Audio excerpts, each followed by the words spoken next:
ગુજરાતી ધોરણ 5 ભાષા સજ્જતા। નમસ્કાર બાળકો, કેમ છો? મજામાં? તો ચાલો આજે આપણે ધોરણ 5 ગુજરાતી ભાષા સજ્જતા શીખીએ। વિદ્યાર્થી મિત્રો, આપણે ઘણીવાર સને બદલે શ અને શને બદલે સનો ઉપયોગ કરતા હોઈએ છીએ। તો જોઈએ શ અને સના કારણે ઉદ્ભવતા શબ્દભેદ।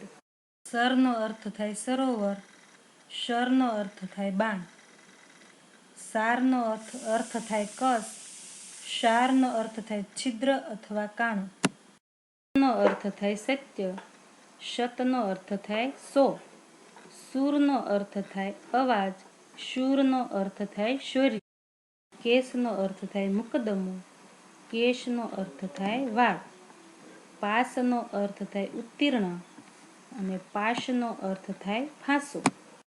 શાળાનો અર્થ થાય પત્નીનો ભાઈ અને શાળાનો અર્થ થાય નિશાળ।